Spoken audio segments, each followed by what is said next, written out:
This is a brief tutorial of the game Azul Duel as played on Board Game Arena. Azul Duel, as the name implies, is a two-person only version of Azul. You'll see a lot of familiarity with Azul, but a lot of extra things added to it. And just so you know, I'm going to be explaining this under the assumption that you have a general idea on how regular Azul works. I will still try to explain everything, but I will definitely refer to base Azul because there are a lot of commonalities with it. And hopefully it still makes sense even if you haven't played the base game. You can see there's a lot of different looks to it, but some of the core features are still there, such as picking tiles from various places and then placing those tiles into rows, and then if you complete rows, filling in in this case, larger area and getting points based on what you fill in off those complete rows.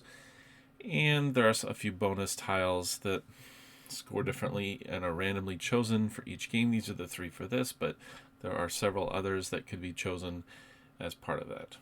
The main new pieces of the game are these dome tiles, which are basically ways to create the board on which you put completed tiles into, and have some special tiles in those as well. Instead of when you choose tiles, instead of them all going to the middle, there's a bit of a different mechanism going through that. And there are these bonus chips which will store here, and you can use to fill in rows if you need to try to complete them. And we'll go over all of that. But the game goes in 5 rounds, and each round you continue to go back and forth, one player after the other, and you have various things that you can do, and as soon as both of you can no longer do any of those options, the round ends. You score any completed rows, do a little reset work, and move on to the next round, all the way through 5 rounds. What can you do then on a round? Well, the one that you're going to be most familiar with if you've played Azul is taking these chips from one of the boards here.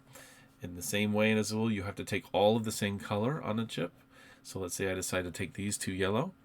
And so I would take these 2 yellow, and then I would decide on a row to put them in. I can put them in any row where either is blank, there's nothing there, or there are other yellows there as well. I can put, if is a different color on it, I cannot put it in that row. Maybe I would take these 2 yellow and decide to put it in these 2 spots here, and that would complete the row.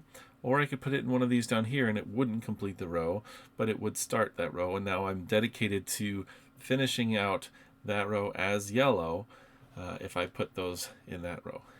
I can also not split those, and like in regular Azul, you cannot split and put one here and one here, or if you have 3 yellow and you just want to add one more, you can certainly add one more, but you can't put the other one in one of a different rows. It would go in what's called the broken tile stack.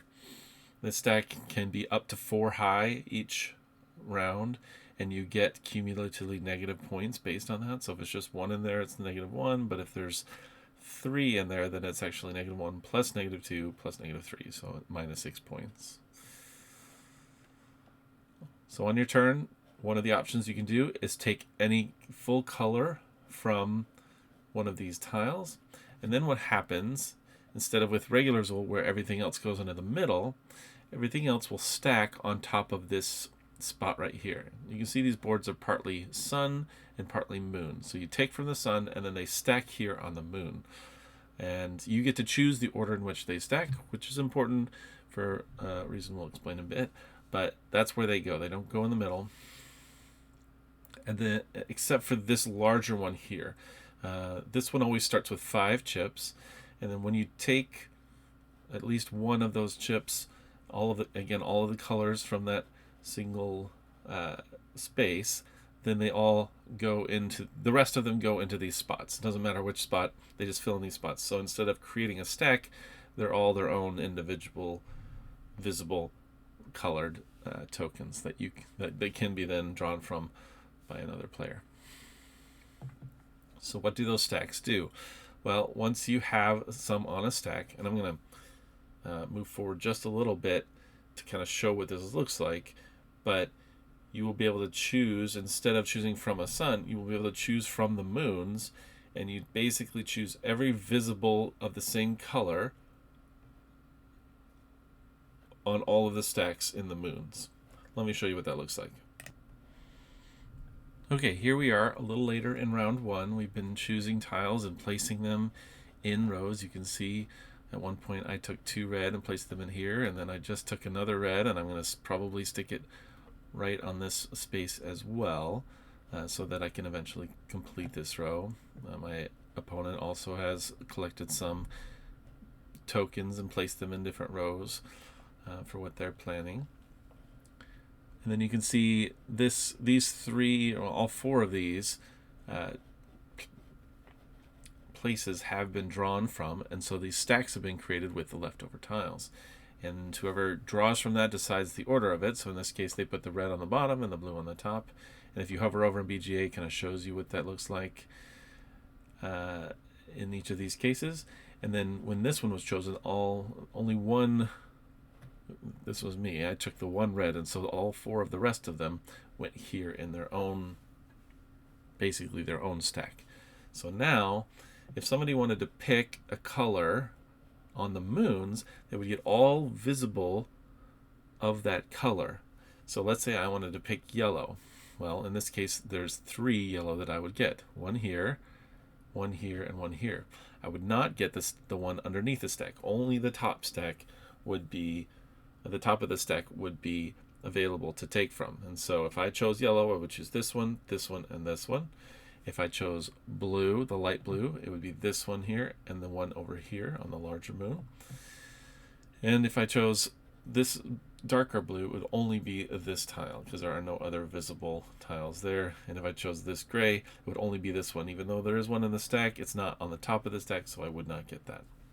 Also, the first person who takes any from this particular moon, so if I were to take the yellow or the blue, but not if I were to take this darker blue, if some of them come off of this moon, and you're the first one to do that, you also get this 1 first player token, which gives you first player on the next round, similar to base Azul, but it also is -2 points. So keep that in mind. Sometimes it's worth it to have that first player, even if you're losing the 2 points, and other times you may want to try to avoid being the first one to take from that large moon. That is how pulling items from the suns and moons works. And you can see it'll show up here, and then you decide where you want to put it.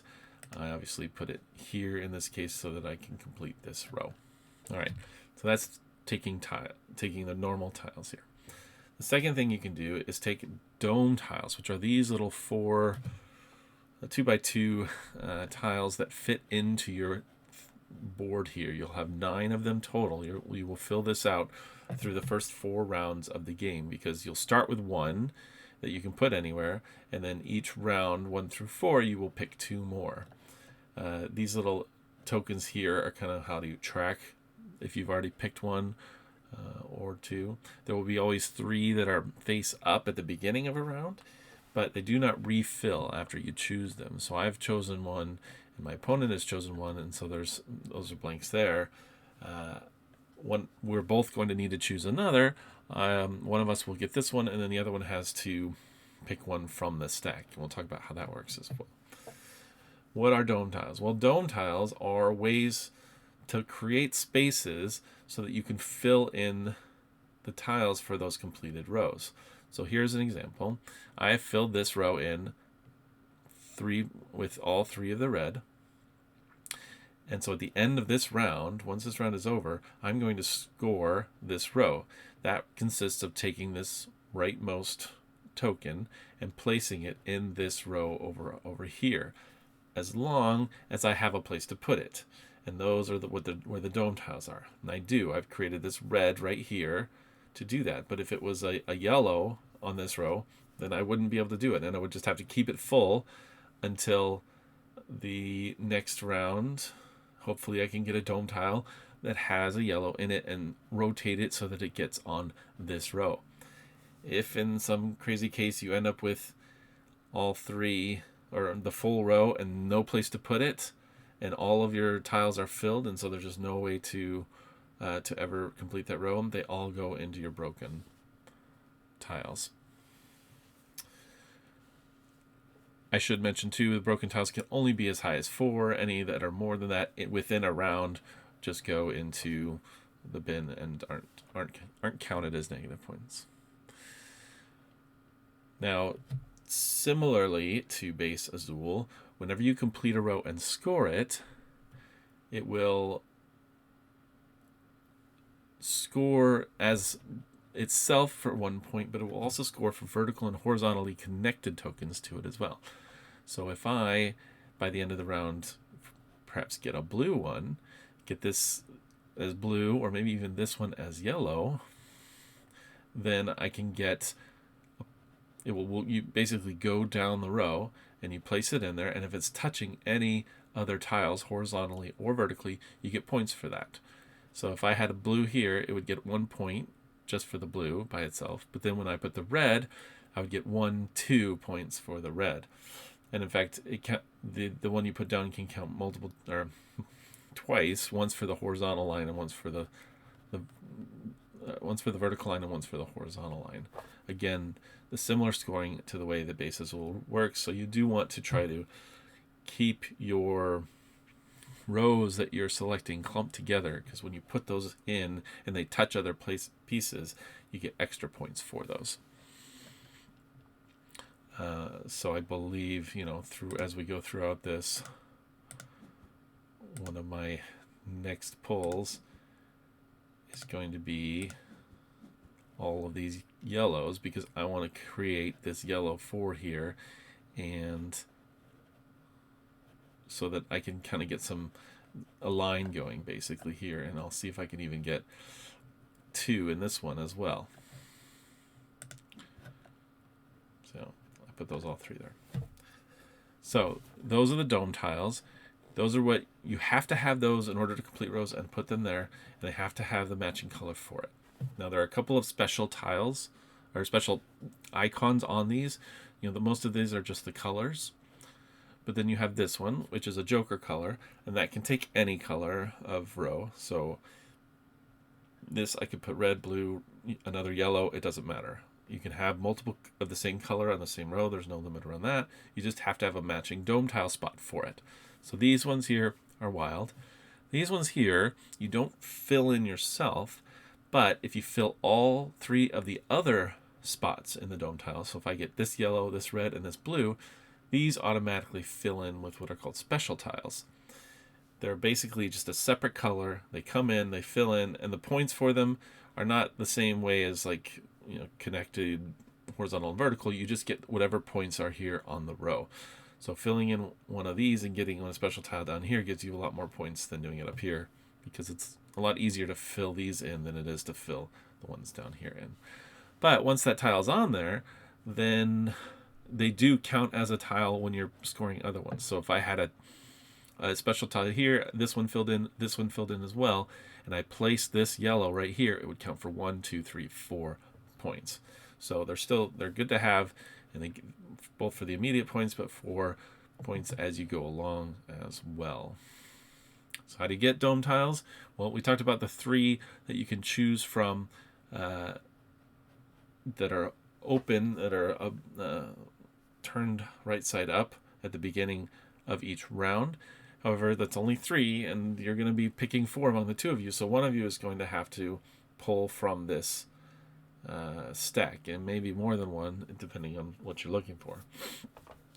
Now, the backs of these dome tiles have one of 2 symbols. They will either have this special tile symbol on them, or they will have this joker symbol on them. That tells you that every tile that has one of these on it will have one of these as one of the 4, and this tile will have a joker as one of the 4 tiles there. So if, for example, you are running out of room and you really need, let's say, I really need a red on row 1 and I don't have one yet So let's say that I filled this in with red and I really want to place it, but I only have a yellow here because that special doesn't count. Well, I do know that this one has a wild token on it, and so I could take that one and rotate it enough to where the Joker tile is on the first row, and I could then solve my red problem. Taking dome tiles from the top, though, lose you points. And you can choose how many you would like to do. So if I decide I'm going to just take this one, and what I get out of it, that would be 1 point. But let's say it was a special one and I'm really needing one of those Joker tiles there. I can pull it off and I see the top of the next one and it's still not one, and maybe I pull that one off.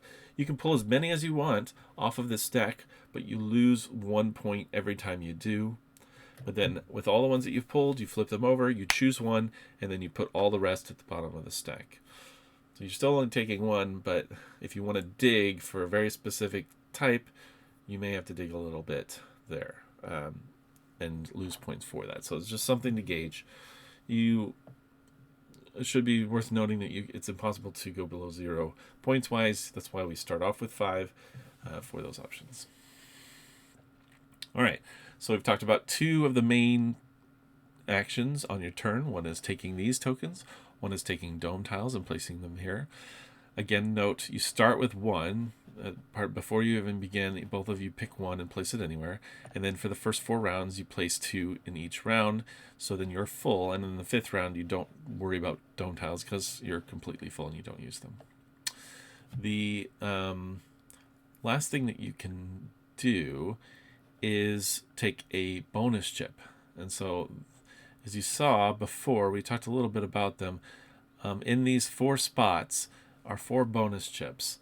And once a stack is fully gone through and fully taken, so now those 2 are taken off the top, and now if you take blues, it's these 2. So you're going to want to decide how you want to stack those and try to time it right so that you can get the best pull for your items. All right, so I took this yellow. I'm probably going to fill that in. Yep, for that. But now, once I'm done with that, you can see that stack is empty. This bonus chip will flip over. All right, what are the bonus chips? Well, the bonus chips, again, there are 4 of them. Each of you will get 2 of them in your round, and they will go in these 2 spots in each round. So these will be the 2 for your first round. These will be the 2 for your second, third, fourth, and 5th round. They will all look similar to this, where they have 2 halves. And sometimes there will be 1 half as one color and 1 half as blank. Sometimes they'll have 2 halves of different colors. With those chips, you can use them up to complete a row. So let's say I didn't quite get this row full. I had 3 of the yellows, but I didn't have that 4th yellow. But I was able to get 2 chips that have a yellow half on them. When I'm going through and scoring, I can say, hey, I want to use these 2 chips to complete this row. Then it would flip them over. It's a one-time use thing. Then they both have yellow on them. And it could be from a previous round. You don't have to use them in the same round. And then it would complete this row. And you can only use chips if you're actually using them to fully complete a row. But they can help you fill in that last spot, which can be frustrating sometimes if you're just not getting the right number. So these can be a real help for that. And let's say I'm not able to get the yellows that I want, but I still need to fill this in. You can use 3 chips of any color to fill in a spot as well. So if I have 2 that happen to be yellow, that's great. I'd only have to use 2 of them. But if I don't, I can just use any 3 to fill that in. You can fill in more than 1 at a time. So if you've been saving those chips up and you just need to fill in 2 or even 3 to complete a row, that's fine. But again, you have to do it to complete a row. Otherwise, you can't use the chips.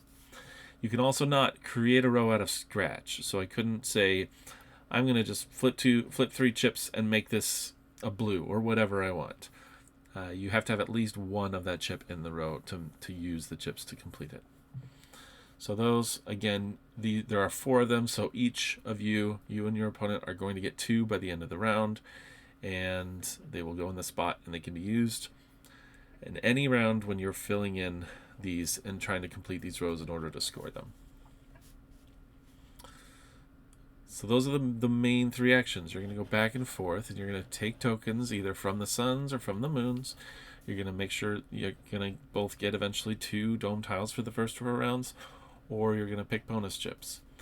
What's nice about this game is you can kind of time that right. If like the chips don't look great, maybe it's time to get a dome tile, or ooh, I really want to get this dome tile, but I don't want to lose the opportunity to get this great 3 of a kind over here in the sun. So you have to make all of those decisions as you're figuring that out. Finally, at the end of 5 rounds, you will have 3 scoring tiles that also score. You'll be scoring along the way as you place tiles, as you get special tiles, losing points if you ever take the first token or get broken tiles. And then you'll have 3 special tiles that are bonuses for if you do something specific. And these were random. In this case, this is saying if you fill in a full tile in one of these 3 spots, you get points. So for the top 2, you get 3 points if you fill those dome tiles in fully, meaning getting all 4, including special tile if needed. And you get 8 points if you fill all of one of these in, which is even more difficult. This one is basically saying if you can take a full row and you have at least 5 different colors, including perhaps a special tile, then you get 4 points for every row that you do that for. And this one is for all of these, you need to,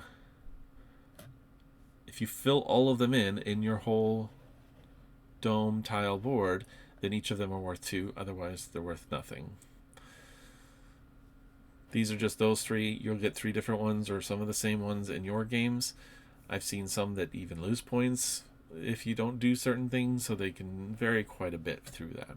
But those are just kind of an extra thing that you're kind of trying, an extra goal that you're looking for as you're trying to still get points from completing rows and making sure you're filling things in, getting special tiles, and so forth. After 5 rows, you'll score these, and whoever has the most points is the winner. And that is how you play Azul Duel. I hope this was helpful.